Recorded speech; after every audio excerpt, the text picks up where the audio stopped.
Begin by removing the 3 highlighted bolts. If your truck came with an OE step, remove any additional bolts holding it in place. Remove the step and then replace those bolts.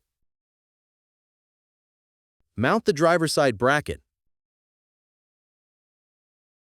Add the spacer between the bracket and factory receiver if needed. For the 3-bolt pattern, tighten bolts to 130 foot-pounds torque. For the 4-bolt pattern, tighten to 103 foot-pounds torque. Whether your receiver uses a 3-bolt pattern or a 4-bolt pattern, the mounting brackets will only require 3 bolts. Ensure the bracket is placed so the bolt holes face the front of the truck. The spacer should also be mounted towards the front of the truck. On the passenger side, remove these 3 bolts. Mount the bracket and the spacer if needed. Replace the bolts.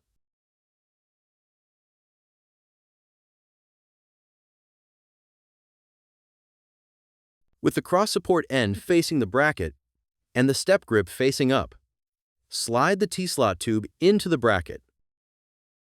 Adjust so that the outer end of the tube is approximately 1 inch past the tire sidewall, but make sure to leave a minimum 4 inches of tube inside the bracket.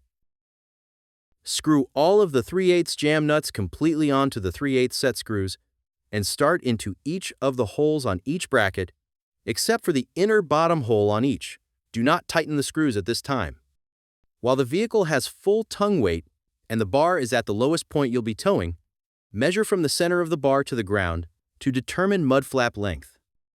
Subtract 3 to 5 inches from this measurement. Your goal is to ensure that the bottom of the flap will not drag, resulting in flying debris. Lay the flap down on a flat surface, grooved side down. Measure from the bottom of the flap up to your previously determined length.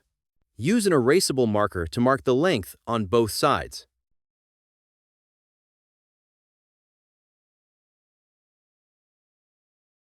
Then, using a straight edge, draw a line between the 2 marks.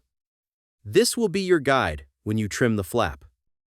Note that on the dually flap, you will not use the original holes. You will trim this end off and drill your own holes. When cutting and drilling the flap, we recommend placing a piece of wood under the flap to avoid damaging your tools or the underlying surface. Using a straight edge to make a straight line, cut through the flap.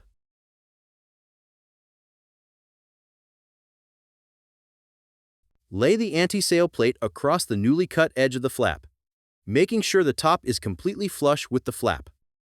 Using the plate as a template, carefully drill out 4 holes on the flap with a 5/16 inch drill bit. Insert an M6 Allen screw into each hole from the front side of the plate and flap. Then thread an M6 T-nut onto the back of each screw, but do not tighten these yet. Slide the T-nuts into the lower line of the T-slot bar until the outer edge of the flap is flush with the bar. If you purchased additional accessories, install those at this time. Insert the end cap upright on the outer end of the bar. Use a rubber mallet if needed.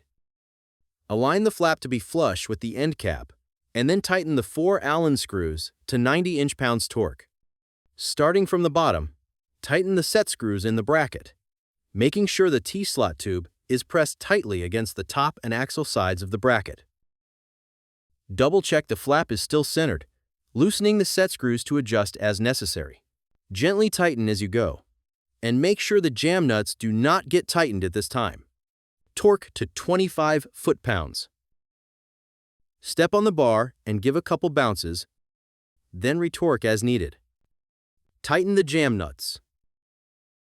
After about a week's use, retorque again to ensure nothing has slipped loose. Congratulations! You have successfully installed your Step-N-Guard step and mud flap system.